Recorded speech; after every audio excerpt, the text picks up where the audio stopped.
Hello les trekkers. Alors aujourd'hui une vidéo en extérieur et cette fois-ci je vous parle de bikepacking. La fois dernière dans une petite vidéo qui va s'afficher là-haut, je vous avais posé la question de savoir si vous étiez intéressé par le bikepacking. Je vous avais dit qu'il y avait énormément de points communs à mon sens entre la randonnée à vélo et la randonnée pédestre, que ce soit l'itinérance, le trekking, le déplacement, que ce soit les soucis de poids, les soucis de bivouac, d'alimentation, tout ça, il y a énormément de points communs. Et c'est vrai que depuis que je fais du bikepacking, je me rends compte qu'il y a énormément de points communs et qu'il y a beaucoup de matériel que j'utilise en randonnée pédestre, que j'utilise aussi en bikepacking. Donc voilà, je vous ai concocté une petite vidéo lors d'une petite sortie. Je me suis un petit peu baladé autour de ma ville, dans ma région. J'ai fait une sortie le long des canaux. Donc là, vous voyez, il y a des super beaux petits coins comme ça, des choses vraiment magnifiques. Et donc je vais vous présenter un peu les sacs que j'utilise en bikepacking.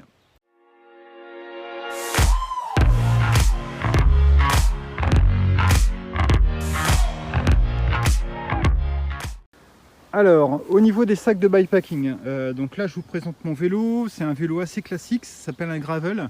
Pour ceux qui ne connaissent pas, donc c'est un vélo route, si ce n'est qu'il a été un peu modifié avec, vous voyez, des pneus beaucoup plus épais qui permettent de passer sur des chemins comme ça, vous voyez, des chemins vraiment un peu défoncés. Donc l'avantage du gravel, c'est qu'on peut, on peut aller un peu partout, c'est-à-dire que c'est à la fois un vélo route où on peut facilement faire du bitume et puis on peut rouler à des bonnes petites vitesses, au-dessus de 30 km/h facilement. Et c'est aussi un petit peu, un petit peu un VTT, c'est-à-dire que voilà, on peut se permettre de faire du off-road, donc aller sur des chemins bien défoncés comme ici. Assez régulièrement, je prends des chemins qui sont des chemins d'agriculteurs, donc vous voyez les chemins vraiment bien défoncés avec des belles ornières. Et puis voilà, on peut rouler vraiment tranquillement avec ça. Alors ici, en ce qui nous concerne, le bikepacking, c'est un vélo classique sur lequel donc on n'a pas de porte-bagages normalement, d'accord, donc vous voyez il n'y a pas de porte-bagages, et le bikepacking consiste simplement à emballer son vélo avec des sacs, des sacoches pour pouvoir emmener un petit peu tout. Alors le gros point commun de la plupart des sacs, c'est qu'en fait on travaille essentiellement avec du scratch. Donc le gars qui a inventé le velcro, merci. Parce qu'en fait la plupart des, vous voyez, comme rien n'est conçu pour prendre des bagages, et ben tout se porte avec des sacs. Donc on a plein de sacs possibles. On peut avoir des sacs en dessous de la selle, en dessous du tube. On peut même avoir des sacs qui vont se mettre ici juste en dessous. On peut mettre des sacs au niveau des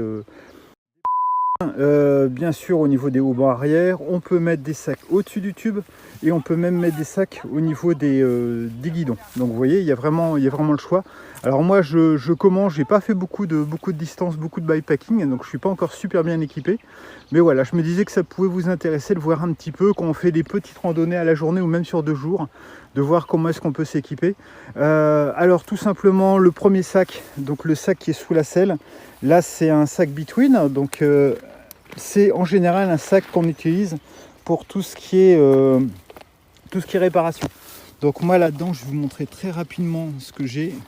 J'ai un tour de cou. Bon, normalement aujourd'hui il doit faire super beau, donc j'ai vraiment pas besoin du tour de cou, mais comme je suis parti très tôt ce matin et que je vais rentrer vers 19 h, je me dis on sait jamais. Il suffit que la météo, vous voyez, on a des petits nuages dans le ciel comme ça, et on n'est jamais à l'abri d'une petite brise, d'un coup le temps qui est changeant. Donc voilà, le petit tour de cou qui va bien, le petit papier toilette. Ensuite j'ai un multitool, je vous la fais vite, hein, ça sert à rien de tout démontrer. Alors si jamais vous voulez que je vous parle vraiment plus en détail, soit des sacoches, soit de ce que je prends, n'hésitez pas à le mettre en commentaire. De la même façon, je vous ferai peut-être un petit topo plus complet sur le gravel, si ça vous intéresse comme type de vélo. Je pourrais vous expliquer vraiment en détail ce qu'est un gravel, en quoi ça consiste, ce qu'on fait, l'itinérance et ainsi de suite. Mais bon, voilà, pour l'instant, c'est pas l'objet de cette vidéo. Ensuite, j'ai ma petite trousse de soins. Alors c'est une double trousse de soins. Il y a le minimum si jamais je me gamelle en vélo et puis si jamais à un moment j'ai un petit peu mal au crâne ou quoi que ce soit. Et j'ai aussi là-dedans le petit tube de colle et les rustines au cas où je crève. Alors au cas où je crève à double titre, puisque dans ce sac j'ai, dire que va falloir que je remette tout, j'ai des chambres à air. Donc j'en ai 2 parce qu'en fait comme je pars quand même un petit moment, je pars toute la journée, je pourrais très bien passer dans à un endroit où il y a énormément de verre à terre, de clous, je sais pas quoi, et que les deux pneus crèvent. Donc je prends 2 chambres à air, et si vraiment j'ai pas de bol, j'ai quand même un petit kit de rustine là-dedans pour réparer les chambres à air. Ça c'est vraiment au cas où j'ai vraiment pas de bol. Mais le souci c'est que quand vous faites de l'itinérance, une fois que vous êtes parti à 100 bornes de chez vous, il faut bien rentrer quoi. Donc c'est pas, voilà, il faut se débrouiller par soi-même. Une toute petite pompe qui est très sympa. Donc elle se déplie et ça marche très très bien. Ensuite j'ai des petits gants, ça c'est les petits gants si jamais je dois réparer quelque chose, si ma chaîne elle casse, si je dois démonter un pneu ou quoi que ce soit, j'ai pas envie de me salir les mains. Donc les petits gants. J'ai, et là vous allez retrouver aussi le randonneur pédestre, j'ai mes chouettes petits sacs à caca. Donc j'ai 2 petits sacs à caca, les sacs de mon adorable chien JPEG. Alors les sacs à caca ils ont une double utilité, ça peut être des sacs à caca pour moi, c'est à dire que si je fais mes besoins dans un coin, je vais mettre au moins mes papiers hygiéniques là dedans, et puis j'irai les mettre dans une poubelle dès que j'en trouve une. Ça peut être aussi pour mes repas, si jamais je mange des petites choses et que j'ai des déchets, je les prends, voilà. Et la deuxième chose qui peut me servir parfois, ça m'a servi il n'y a pas longtemps. J'avais un kawaii que j'avais mis parce qu'il avait plu, et en fait il était trempé, je voulais plus le mettre sur le dos, il pleuvait plus, et je ne savais pas quoi en faire. En fait je l'ai mis là-dedans, et ensuite je l'ai accroché au niveau du cintre. Donc ici avec des sangles, et c'était pratique. Donc c'est voilà, ça a à la fois un sac poubelle et aussi un petit sac contenant qui peut être très pratique. Et enfin les démonte-pneus si jamais je crève, et je crois que c'est tout. Si, et mes écouteurs, voilà, les écouteurs. Alors c'est des écouteurs, je vous montre ça, hop, désolé pour le montage. C'est des écouteurs sans fil, sachant que normalement vous n'avez pas le droit d'utiliser des écouteurs sans fil en vélo, c'est interdit par la loi. Les seuls écouteurs que vous pouvez utiliser, c'est des écouteurs, je sais plus comment ça s'appelle, osseux ou quelque chose comme ça, donc qui vous permettent quand même d'entendre les bruits aux alentours, mais ça vous n'avez pas le droit de vous en servir.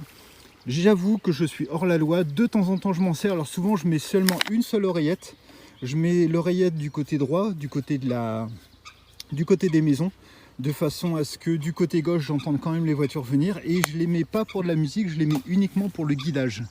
Donc je le mets que pour le guidage. Si vraiment je suis paumé et que j'ai envie d'être mieux guidé, je les mets, et donc j'entends juste la petite voix dans 200 mètres tourner à droite, et après il n'y a plus de bruit du tout. Donc voilà, je pense que c'est pas trop grave. Donc là on a fait le tour du sac sous selle. Alors le sac sous selle ici, celui-ci est très petit. Vous pouvez avoir des sacs qui vont faire jusque 7 voire 11 litres. Donc si ça vous intéresse, je vous en montrerai. 7 ou 11 litres, donc vous voyez, vous pouvez quand même commencer à mettre des choses assez intéressantes là-dedans. Ensuite, au niveau des 2 autres sacs que j'ai ce petit sac là. Alors ça c'est une super trouvaille. C'est un tout petit sac à 5 € que j'ai trouvé à Aldi. J'en ai acheté plusieurs, j'ai trouvé ça, j'ai trouvé d'autres sacs pour mon vélo de ville qui était vraiment pas mal. Alors je n'irais pas dire que c'est un sac merveilleux supra top, mais vous voyez un petit peu comme la gamme 100 de chez Decathlon, c'est-à-dire que il est à 5 € mais il fait tout à fait le taf. Alors il y a une double fermeture éclair, donc vous pouvez fermer d'un côté et de l'autre.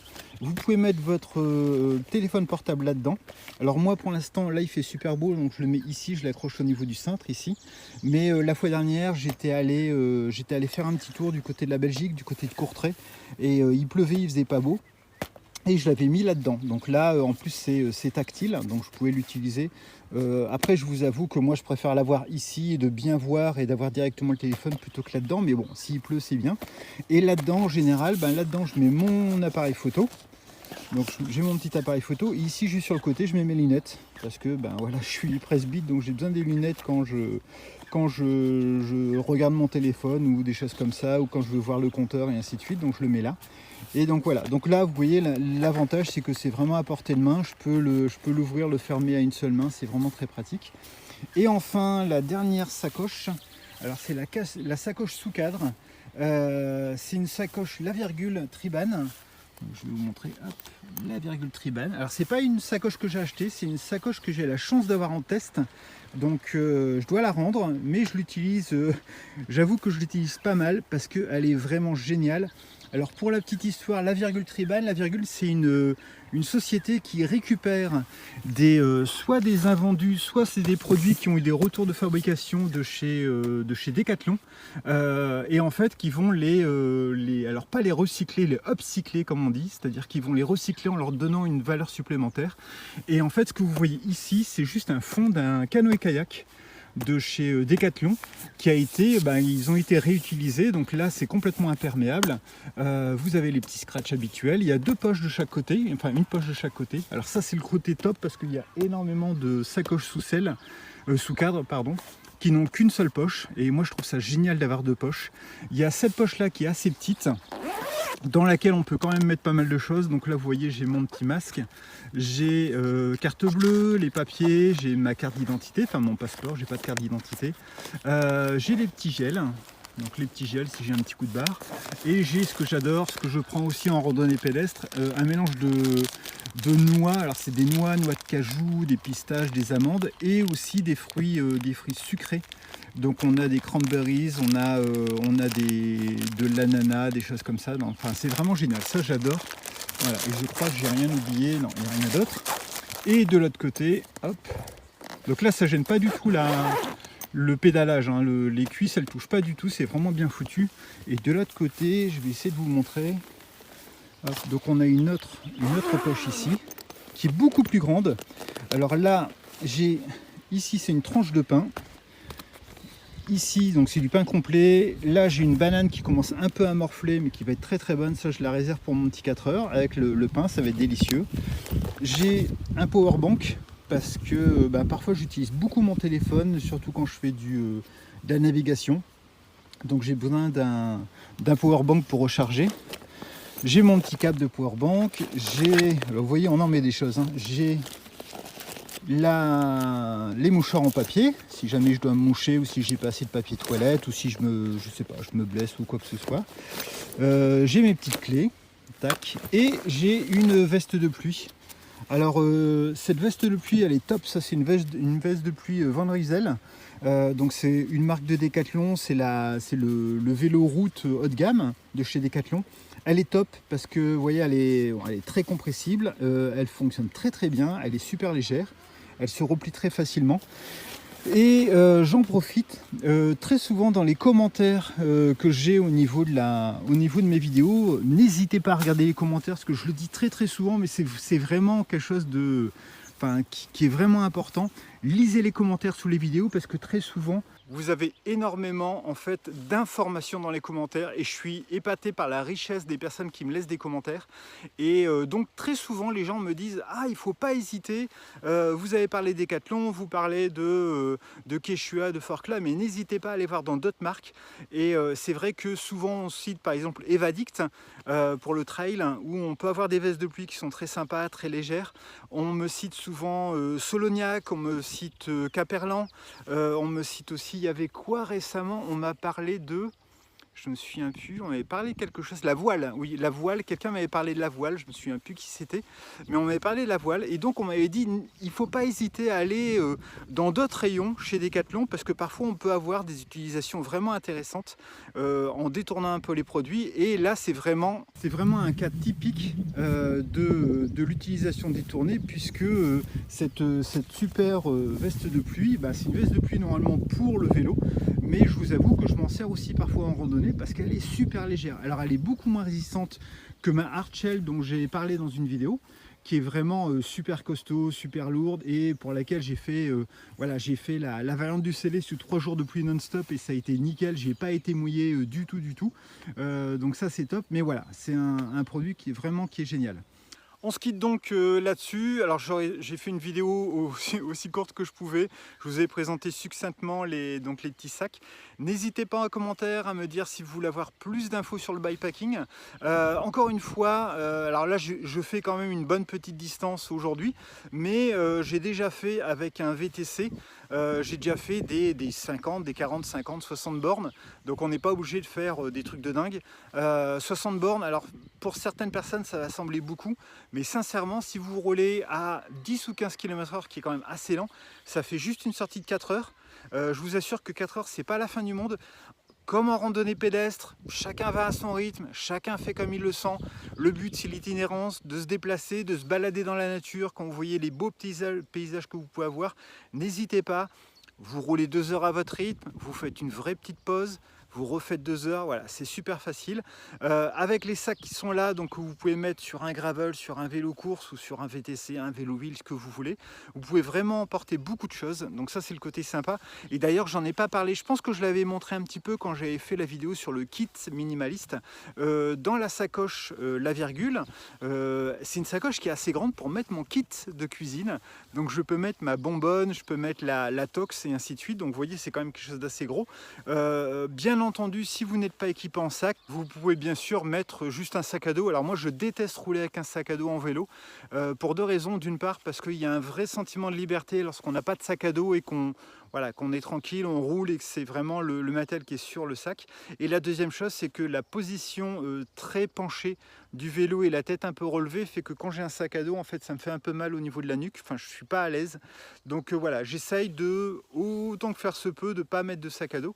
Donc voilà, j'espère que cette vidéo vous a plu. C'est la première vidéo orientée bikepacking de la chaîne. Donc qui reste toujours sur le trek, l'itinérance, le bivouac, l'alimentation, mais cette fois-ci la randonnée bikepacking. Dites-moi en commentaire si ça vous intéresse, si vous voulez en savoir plus. Posez-moi des questions par rapport au bikepacking. J'essaierai d'y répondre si je sais. Sinon, comme d'habitude, je ferai venir un expert et on essaiera de faire une petite conférence par rapport à ça. J'ai déjà en tête 2-3 invités que je pourrais faire venir pour des vidéos. Voilà, on se retrouve très vite.